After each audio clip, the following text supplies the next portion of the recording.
ही नहीं आ सकता, वो थोड़ी है। तो इसीलिए ये आत्मा है तो परमात्मा की कल्पना है, या परमात्मा को पाना चाहता है, या मिलना चाहता है, या सोचता है। यदि आत्मा नहीं है, परमात्मा का साबित अस्तित्व नहीं हो सकता है। तो कहने का मतलब कबीर साहब बीजे में लिखते हैं, जीव दर्पण प्रतिबिंब देखे, दर्पण कांच मिरर ग्लास, तो कांच में प्रतिबिंब दिखाई देता है। बिंब होता है वस्तु और प्रतिबिंब होता है उसकी छाया। तो जो जाकर के सजनों शरीर होता है बिंब है और कांच में दिखने वाला प्रतिबिंब है। इसी प्रकार घट में बोलने वाला आत्मा चेतन बिंब है और आकाश में दिखने वाला और मानने वाला प्रतिबिंब है। और यह है तो वो है, और ये नहीं है तो वो कोई नहीं। ज्यों दर्पण प्रतिबिंब देखे आप दुहनमा सोई, मतलब खुद है या हो और वो भी यह है तो वो है, नहीं तो वो नहीं सकता। आप उनमें सोई, यह तत्व से वह तत्व है। ये आत्म तत्व से वह जिसको कहते हैं तत्वमसी, तो यह तत्व से वह तत्व है, यही से वह हो, और यह है तो वह है, नहीं तो कुछ भी नहीं। मैं हूं तो तू है, और मैं नहीं तो तू कैसे, बात खत्म हो गया, कुछ नहीं। बेटा होता तो बाप होता है, बेटा नहीं होता तो बाप नहीं होता है, होता है। कहते हो नहीं, आदमी तो पहले ही वे आदमी हो सके, वो बेटा हो सके, पर बाप नहीं हो सके। बाप तो जब ही बनता है बेटा होता है, बेटा होता है तो वो कहता है वो बाप है, नहीं तो जब तक बेटा नहीं होता, बाप नहीं होता, तो बेटा ही होता है। तो वो उसी का दूसरे का बेटा, तो वो बाप है। तो इसीलिए यह है तो वह है, और ये नहीं तो वो हो नहीं सकता। ये बोध जब पूरा जिसको निर्णय हो जाता है, तब आदमी जाकर के बाहर का भटकना उसका खत्म हो जाता है। इसीलिए मैंने साके कही थी पहले, प्रतिबिंब आकाश का देखा जाए, घरे भरे घट में उसका भास है जी। उसी घट को फिर फोड़ डाले, फिर तो रहे आकाश है जी। घड़ा में मुख देखते हैं और घड़ा को फोड़ दो तो घड़ा वाला मुख दिखना बंद हो जाएगा, लेकिन उसके बंद होने से हमारा मुख बंद हो जाएगा या टूट जाएगा, फूट जाएगा? नहीं, वो जीव का तीव्र रहता है। और घड़ा 10 भर दो, 10 में 10 दिखना शुरू हो जाएगा, लेकिन एक को हटा दो, एक में भी नहीं देगा, क्योंकि इसकी कला है। ये होता तो वो होता है 10 में देखो चाहे 50 में देखो। जैसे फूटी आरसी टूक टूक में देख, फूटी आरसी में टूक टूक में टुकड़ा टुकड़ा में वो प्रतिबिंब दिखाई देता है। लेकिन कब दिखाई देता है? बिंब है तो प्रतिबिंब दिखाई देता है, और बिंब नहीं है तो प्रतिबिंब दिखाई नहीं देता है। लोग ये भी कहते हैं आत्मा प्रतिबिंब है, लेकिन गलत है। आत्मा यदि प्रतिबिंब है तो प्रतिबिंबित के तो कोई तकलीफ होती नहीं। जैसे कांच में हमारा मुख है, ये प्रतिबिंब है, तो कांच वाला कभी कहता हमारा मुक्ति चीज है, या उसके कोई फूटने से हमें दर्द होता है क्या? कुछ नहीं होता है। लेकिन कांच वाला में, कांच में जो दिखता है उसके दर्द होता है, वो चाहता है मेरी मुक्ति चाहिए, मुझे खाना चाहिए, पीना चाहिए, वो चाहिए। यदि प्रतिबिंब यदि हो तो फिर मुक्ति कौन चाहता है? प्रतिबिंब तो कोई अस्तित्व होता नहीं, उसको दिखने मात्र। जैसे छाया है तो छाया की क्या भोग लगती है, उसको टूटे फूटे कुछ नहीं होता। आज हम तो, हमारा जीव कहता मुक्ति चाहिए, हम दुखी है, वो है, इसका मतलब ये प्रतिबिंब नहीं, ये बिंब है। और इनका पसारा दुनिया में जितना माना हुआ वो सब प्रतिबिंब है, लेकिन उसके कोई मुक्ति चैन कोई बात, और ये मुक्त हो जाए तो वो बात वैसे ही पहले खत्म हो जाती है। तो ये सत्य हमेशा के लिए इस बात को समझने की जरूरत है।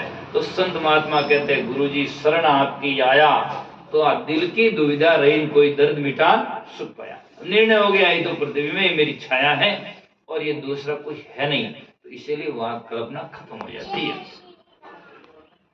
तो इसीलिए कबीर साहब ने कहा, हृदय भीतर आरसी मुख देखा नहीं जाए।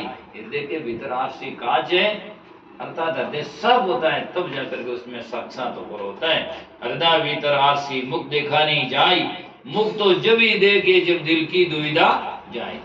पंच कलेश है, राग द्वेष और जाकर के सजनों अभिदान अस्मितान अभिनिवेश, ये पंच कलेश है। पंच कलेश के कारण से जाकर के आत्मा का साक्षात्कार नहीं होता। दूसरी भाषा में यूं कह सकते हैं, तीन जो जाकर के मल विक्षेप और आवरण है, जिससे हमारा स्वरूप दिखाई नहीं देता।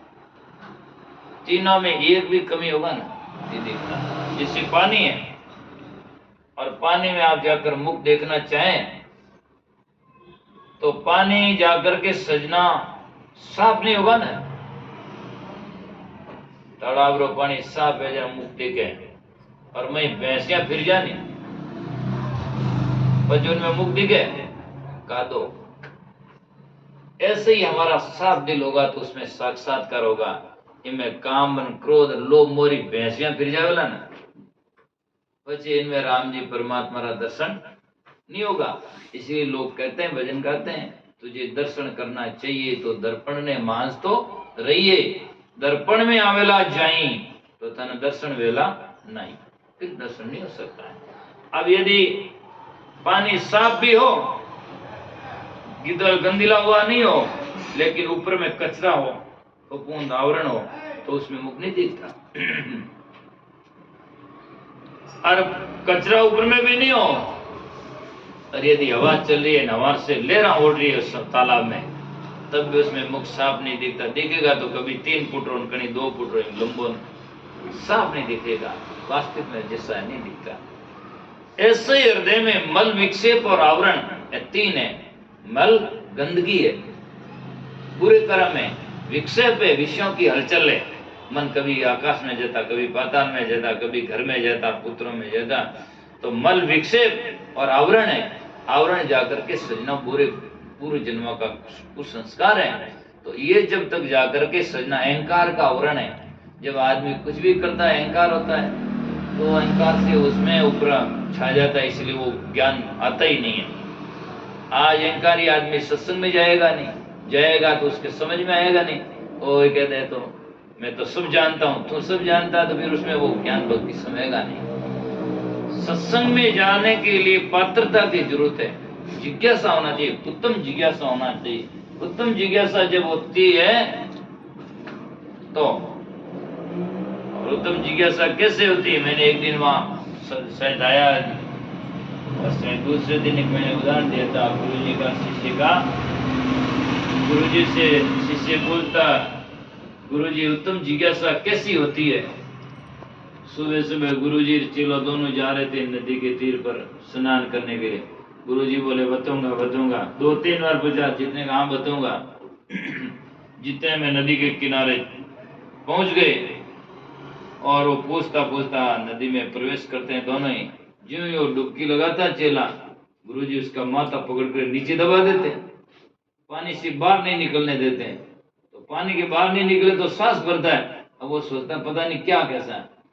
काफी देर तक उन्होंने रखा, फिर वो ऊपर सिर करता, वो दबा देते हैं। लेकिन इतनी भाई प्रबल इच्छा होगी कब बाहर निकलूं मैं। थोड़ी देर में बाहर निकल, हाथ छोड़ा तो बाहर निकला। बोले बाप जी मैं तो आपका विश्वास करता ना, आप ऐसे करते हैं, पता नहीं क्या हो जाएगा, मर जाता मैं तो। बोले तू पूछ रहा था कि उत्तम जिज्ञासा किसे कहते हैं। जैसी तू पानी में मैं तेरा सिर दबाया, तेरी मन में उत्कंठा आई कि मैं कब बाहर निकलूं, सांस नहीं ले सकता बाहर निकले बिना। ऐसी प्रबल इच्छा जब होगी कब गुरुजी से मिले और कब हमारा कल्याण होगा। ऐसी प्रबल इच्छा होगी उस टाइम उसको कोई दूसरी बात सूझे, बस सांस ही नहीं आता क्या सूझे। इसलिए ऐसी प्रबल इच्छा जब हृदय में जागृत होगी तब उसे उत्तम जिज्ञासा कहते हैं, तीव्र जिज्ञासा कहते हैं। एक दिन छोड़े, दूसरे दिन जोड़े, 5वें दिन तोड़े, उन्होंने कहा तो जम्मीज माँ तो फोड़े, इसमें कुछ नहीं है, अभी उसे तसली हुआ ही नहीं। इसलिए संत महापुरुष कहते हैं गुरासा शरण आपकी आया, दिल में दुविधा रही, कोई दर्द मिटा सुख पाया। कब ज्ञान भान घट भीतर होगा। भान नाम कहते हैं सूर्य को। कल भी मैंने कहा था हजारों नहीं करोड़ों लाइटें लगी हुई होगी, फिर भी रात में अंधेरा जाता नहीं है। सूर्य उदय होता है, एक भी लाइट मत लगाओ, सब अंधेरा। कमरा में नहीं, गुफा में जाकर देखो तो चानना हो जाता है। तो सूर्य उदय होते ही जाकर के सजना अंधकार भाग जाता है। इससे ज्ञान का जब बाण हृदय में ज्ञान जागृत हो जाता है तो सब भ्रम छोड़ जाता है, उन्हें कोई प्रकार का भ्रम रहता ही नहीं। ने जन्मने का, ने मृत्यु का, ने कोई और करने का, सब मालूम है। ये तो संसार का नियम है, एक जन्मता है, एक मरता है, और दुनिया में अच्छा बुरा सब होता ही है। नई बात क्या है? दुनिया में कांटे वाले भी झाड़ हैं, फूलों वाले भी झाड़ हैं, हमें जरूरत है वो लो, और बाकी और कभी कभार जरूरत कांटों की भी पड़ती है। खेत में बाढ़ करते हैं, कहाँ उठ फूलों झाड़ नहीं रह चाहिए, उठ कांटों चाहिए नहीं चाहिए, उठ के फूलों अटकर दो झाड़ियाँ तो काम नहीं आए, वहाँ कांटों की चाहिए, कांटा से कांटा निकलता है। तो जरूरतमंद जहाँ जरूरत हो वहाँ काम लेना चाहिए। सब जगह जाकर के चोट काम नहीं आती, और सब जगह सहन करना भी काम नहीं आता। जरूरत है वहाँ डांट भी देना चाहिए, और जाकर के प्रेम से बुला करके उसको वास्तविकता समझाना चाहिए, तो कल्याण हो सकता है। सब जगह एक ही कवाड़ी लेन बैठ जाए तो काम नहीं आवे, और सब जगह हाथी फेर दो जाए, बुचकार दो जाए तो काम नहीं आवे। वहां जाके डांट फटकार के बिना भी शिष्य का और विवेक के बिना ज्ञान जो उजागर नहीं होता है। सोना को सजना जाकर के आप ज्यों ज्यों जाकर के चोट नहीं देखो, कोई भी चीज को, सोना को, लोहा को, पत्थर को चोट के बिना कोई भी जाकर के सार्थकता नहीं होती है। पत्थर होता है, पत्थर चोट सहन करता है, मूर्ति बन जाता है। चोट सहन करता तो मिंदर का शंकर बन जाता है, चोट सहन करता मूर्ति बन के मिंदर का शंकर, और टूट जाए तो रोड का कंकर, बस वो फिर रोड पर पड़ा रहता है। और नहीं तो चोट सहन करता है तो मूर्ति बन जाता है, लोग पूजा करते हैं। उदाहरण समझने का, ऐसे गुरु की चोट सहन करता है तो जिंदगी में उजागर हो जाता है, लोग पूजनीय पूजा करते हैं, पूजनीय हो जाता है। और जो संतों की चोट सहन नहीं करता, टूट जाता है, वो जाकर के सजना कंकर की तरह रोड पर चलता रहता है, कुछ नहीं उसमें चोट के बिना। तो ज्ञान बाण घट भीतर होगा, आखे ज्योतलिव लाया, जिन कारण जग फिरे उदासी, सो घट भीतर पाया। जिसके लिए भगवान के लिए लोग बाहर खोजते हैं, वो गुरु की कृपा हुई तो वो घट में ही पाया। फिर कहते पाया तो क्या हुआ? अब वो तो कहते हैं काम क्रोध का दाग नहीं लागे। अब काम क्रोध का दाग मेरे लगता नहीं। क्यों नहीं लगता? कि काम क्रोध तो शरीर के गुणधर्म है और मैं चेतनात्मा हूँ, इसलिए काम क्रोध का दाग नहीं लागे। मोह व्यापी नहीं माया, उनके मोह और माया व्यापी नहीं। क्यों? मालूम है, पहले ही निर्णय हो गया, शरीर पंचभूति के छूटने वाला है, क्या है, और आत्मा तो हमेशा के लिए अमर है। लेकिन अमरता का हमें हमेशा के लिए अनुभव हो रहे हैं कि हमें अमर हूं, तब जाकर के हम एक मिनट में क्या करते हैं, मैं तो आत्मा हूँ, अमर हूँ। तो इस टाइम में क्या महाराज हमारे तकलीफ है, मारो बेटो वही में, तो उस टाइम में हम आत्मा से ऊपर उड़ जाते हैं, आत्मा से और छोड़ करके हम मोह से जुड़ जाते हैं, परिवार से जुड़ जाते हैं, शरीर से समझ जोड़ देते हैं। शरीर मेरा है तो बच्चा मेरा, बच्चा मेरा तो बच्चा, बीबी, मकान, दुकान सब मेरा। शरीर मेरा नहीं तो बीबी, बच्चे, मकान, दुकान तो मेरा हो ही नहीं सकता। इसका मतलब कोई छोड़ छोड़ कर भागना नहीं है, पर उसमें डीप से इतना गहरा लागना नहीं है। हमारा जीवन रहे जब तक भरण पोषण तो सब करना चाहिए, और नेकी से करना चाहिए, और उसमें इतना गहरा जाकर के इतना नहीं जाना चाहिए ताकि हमारा जीवन आज भी शांत रहे। आय के लिए वो लाओ लाते रहो, करते रहो, लास्ट में मरते रहो और पीछे वाले मौज करते रहो, बस। तो हमारे तो जिंदगी में क्या मिला? इसलिए हमें आज की हमारी शांति और उपलब्धि भी माननी चाहिए, और सहज में हमारा पेट भी भरना चाहिए, और बचाकर लोगों का भी भरना चाहिए। ये भी करना चाहिए, कर्म तो करना ही चाहिए, लेकिन निष्काम भावना और नेकी से करना चाहिए, तो हमारा जीवन सार्थक होता है। अब कई लोग जब मैं कहीं आश्रम में काम करूँ, जब लोग है कोई अचानक आ जाए, मैं भी ध्यान रखूँ, कोई नहीं आना चाहिए, काम करो जरा तो कभी कभार कर दो तो कोई अचानक आ जाते हैं, अरे महाराज ये तो साधु का तो हर दुख क्यों ही नहीं, मैं क्यों, मारा दुख थन ध्यान पड़े, मैंने ध्यान पड़े, मैं रोटी खाऊं, अरे महाराज रोटी खाओ तो भूख भागी नहीं, तो आपने कहीं मालूम पड़े, मने मालूम पड़ी, थाने मालूम पड़ी। मैं रोटी खाते खाते मैं कह दूं कि मेरी भूख नहीं भागी तो सही बात है। यदि मैं आश्रम में काम करता हूँ और मैं कह दूं मेरा दुख नहीं गया तो सही बात है, लेकिन मैं तो हर से कर रहा हूँ, तो आपको दुखी मेरे दुखी क्या मालूम है ना? तो काम करना दुख नहीं होता है आश्रम में। जब तक आदमी जीवन में पुरुषार्थ नहीं करता, तो पुरुषार्थ के बिना आदमी की कोई महत्ता नहीं है। जितना बन पड़े मकान में, घर में, दुकान में, और चाहे आश्रम में साधु हो, चाहे कोई माधु हो, कोई आधु हो, सबको जाकर के जितना बड़े श्रेष्ठ से पुरुषार्थ करना चाहिए। ज्यादा भी नहीं करना चाहिए ताकि शरीर तोड़ मोड़ हो जाए और नुकसान हो जाए, हमारे जीवन में शांति आ जाए। और जितना शरीर माने उतना सच्चाई से बढ़िया से पुरुषार्थ करना चाहिए। पुरुषार्थ ही परम देव है। पुरुषार्थ दो प्रकार के होते हैं। एक तो पुरुषार्थ होता है शरीर के लिए, कमाना खाना मकान दुकान, ये भी करना, और ये भी करो, आप भी करो, और दूसरों को भी खिलाओ बच्चे में जा करके। और दूसरा पुरुषार्थ ये होता है सत्संग करना, भजन करना, सुमरन करना, सेवा करना, ये जीव के लिए काम आता है। और मकान दुकान का रुपया पैसे कमाना, ये सब हमारे शरीर के लिए काम आता है। तो शरीर के लिए भी जरूरत पड़े।